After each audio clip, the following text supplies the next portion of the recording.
Há inúmeras teorias sobre o surgimento do petróleo, porém, a mais aceita é que ele surgiu através de restos orgânicos de animais e vegetais depositados no fundo de lagos e mares, sofrendo transformações químicas ao longo de milhares de anos.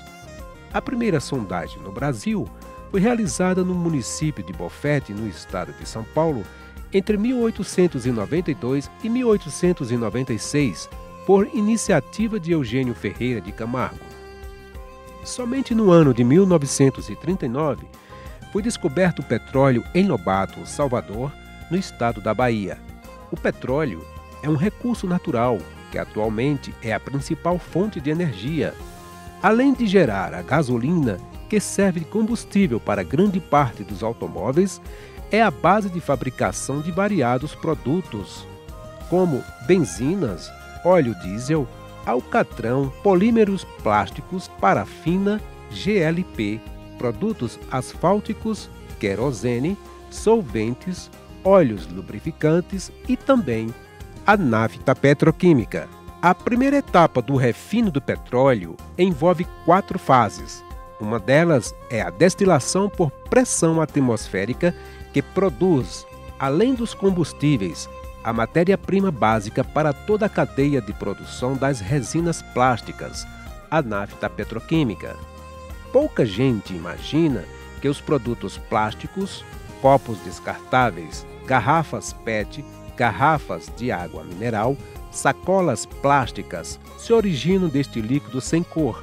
A Petrobras fornece a nafta para 3 centrais de matérias-primas da indústria petroquímica: a União de São Paulo, a Copersul do Rio Grande do Sul e a Braskem da Bahia. Essas centrais decompõem a nafta, produzindo para a segunda geração das indústrias do setor os petroquímicos básicos: eteno, propeno, benzeno e tolueno. Um dos produtos desta fase do processo petroquímico, o eteno, é matéria-prima para a produção de polímeros como o polietileno tereftalado, PET, o policloreto de vinila, PVC, que, por sua vez, são fornecidos para as indústrias transformadoras de plásticos. A ABPET, Associação Brasileira da Indústria do PET, entidade sem fins lucrativos, reúne a cadeia produtiva do setor de PET do Brasil. O PET é o melhor e mais resistente plástico para a fabricação de garrafas e embalagens.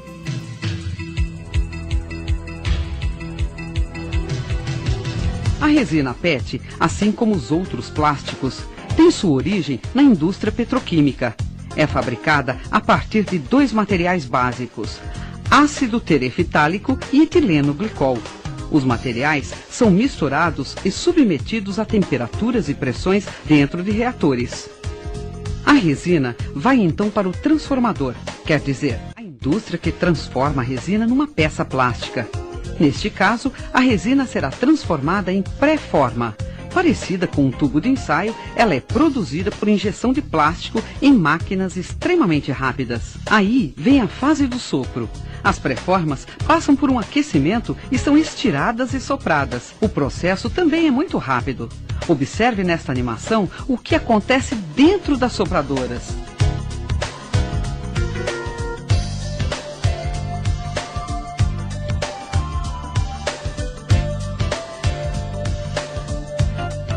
Depois, a garrafa recebe o rótulo e, em seguida, a bebida será envasada e distribuída para que você possa adquiri-la. Como o PET é leve, resistente, brilhante e muito transparente, há diversos produtos sendo embalados desse tipo de plástico. Olhe dentro da sua casa, na cozinha, no quarto, no banheiro, na sala, na garagem. As embalagens PET, ao sair das fábricas, irão para as indústrias de refrigerantes e, de lá, direto para os supermercados, onde será consumida pela população. Após seu consumo, são jogadas no lixo sem nenhum controle.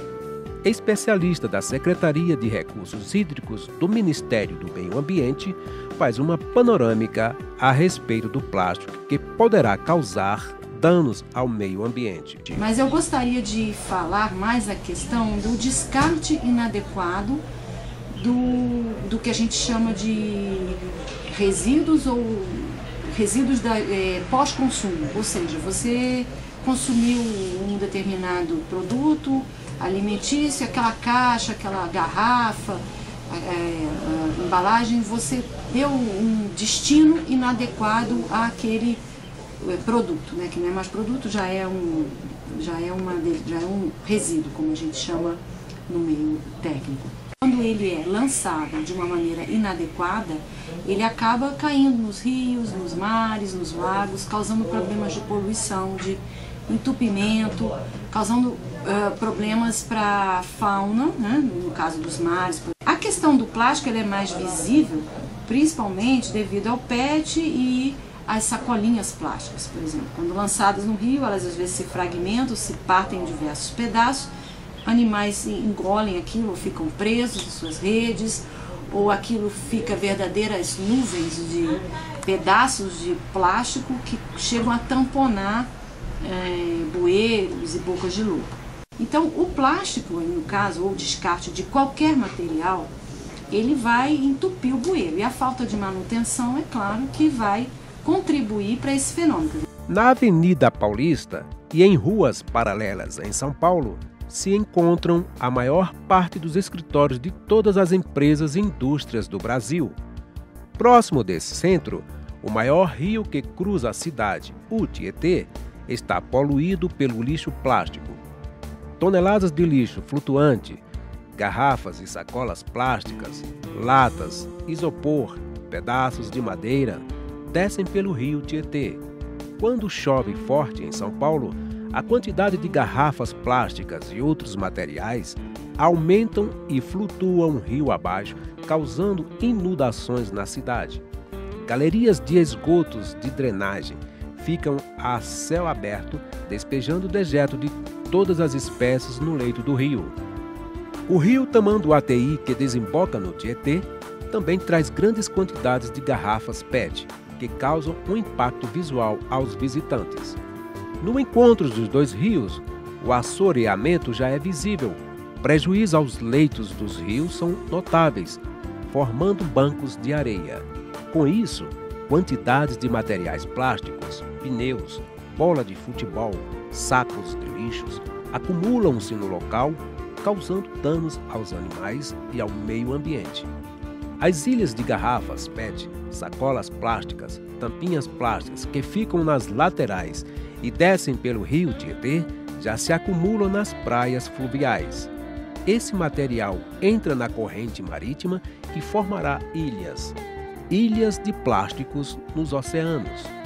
A especialista Cláudia Albuquerque faz um alerta à população. É necessário que haja uma conscientização da população de que o sistema de drenagem de águas pluviais é feito para escoar água de chuva, que se você tampona aquilo ali com qualquer coisa, ela não vai conseguir escoar, seja plástico ou qualquer material. O plástico, como eu falei antes, ele é mais visível e ele funciona como um tampão, não deixando nada passar. Aí como não passa, o troço sobe para montante e vai entupindo tudo.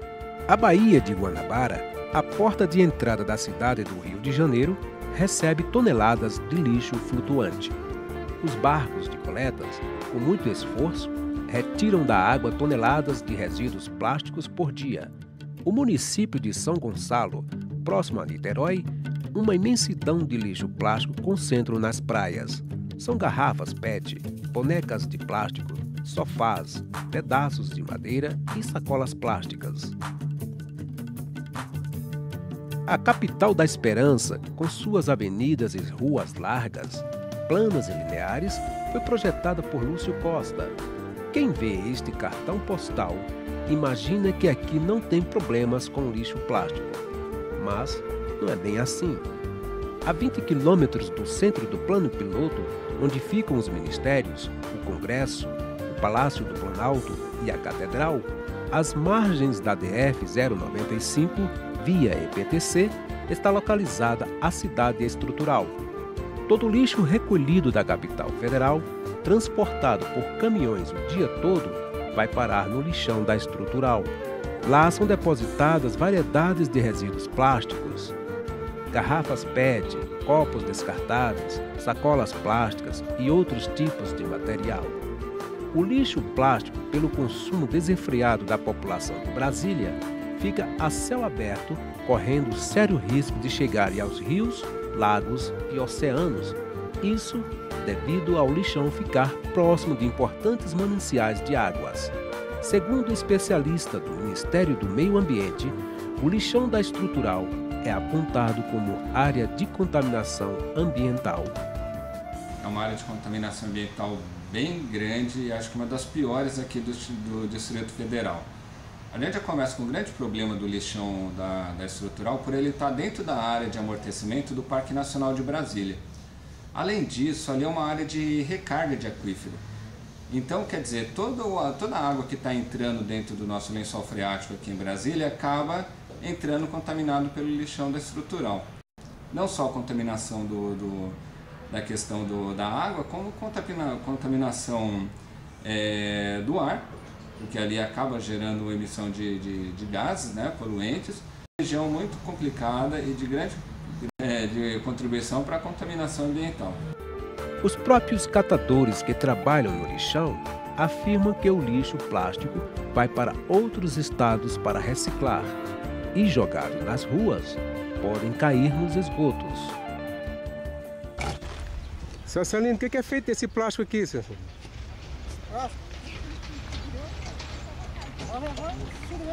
Reciclado depois. E ele vai para onde? São Paulo. Para São Paulo? Para ser reciclado? Para ser reciclado. O senhor trabalha aqui há muito tempo?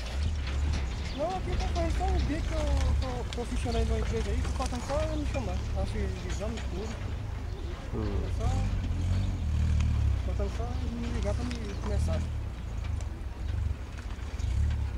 Esse plástico caindo na rede de esgoto, vai entupir os esgotos? Ah, com certeza, é o que mais tem aqui, mais nada, né? Mas na carreta, esgoto entupido, para deixar a água aí. Após serem depositados no local, catadores separam os resíduos plásticos sem nenhuma proteção, correndo sério risco de serem contaminados. A concentração de plásticos nos lixões poderá contribuir para o efeito estufa, explica a especialista do Ministério do Meio Ambiente. O acúmulo de plástico nos lixões, o que ocorre? As camadas de lixo, quando vão acumulando plástico também, são camadas... Imagina sacolinhas plásticas contendo o lixo que a gente joga fora, né? Vai sendo acumulado em camadas, camadas, camadas. E o plástico ele tem a característica de ser impermeável, né? Então ele não deixa passar a chuva, não deixa passar o calor, não deixa passar o oxigênio.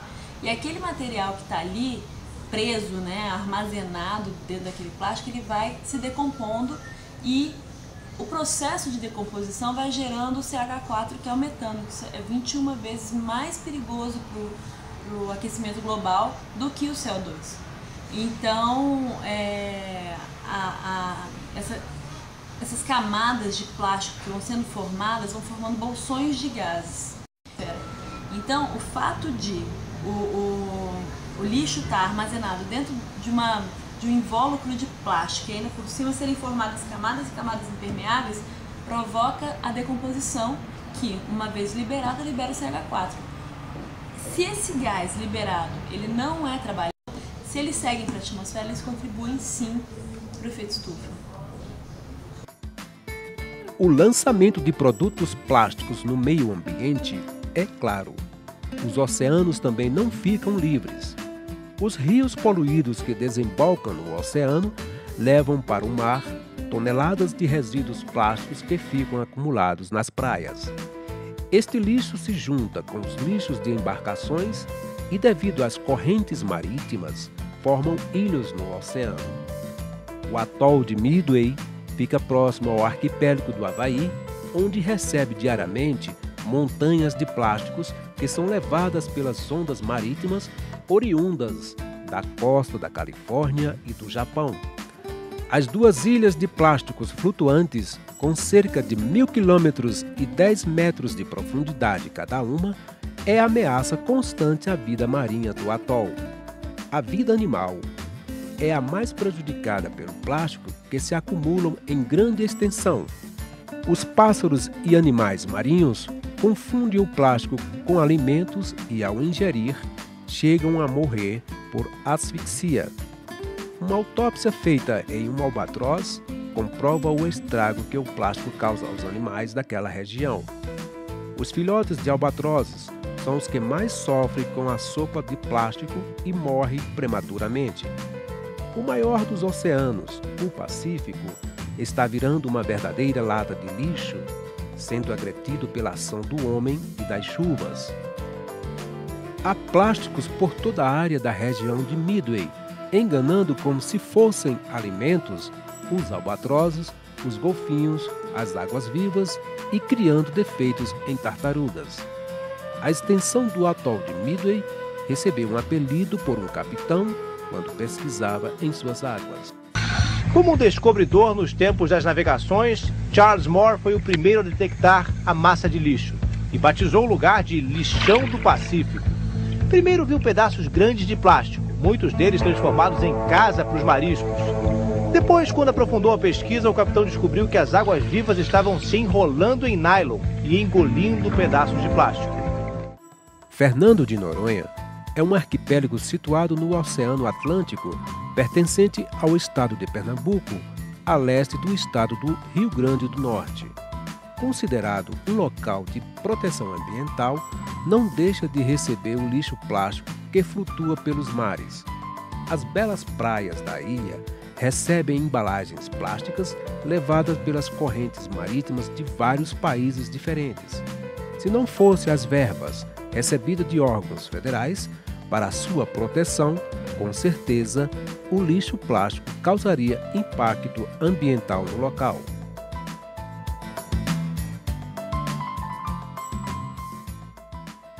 Uma das alternativas para que o meio ambiente não sofra impacto do plástico é através da reciclagem.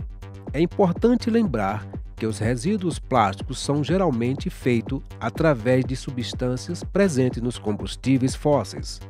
O plástico exige cerca de 400 a 500 anos para se decompor na natureza. A Sempre, Compromisso Empresarial para Reciclagem, é uma associação sem fins lucrativos que tem como objetivo conscientizar a sociedade da importância da reciclagem e reutilização do lixo. Ela apoia todas as cooperativas de catadores do Brasil. Uma delas é a Coopere, Cooperativa de Catadores Autônomos de Materiais Reaproveitáveis de São Paulo, especializada em separação de materiais plásticos. Eles pegam na rua, trazem pra cá pra gente, é um material doado, de doação. E então, quando chega aqui, nós mesmos separam, entendeu? Nós tria. E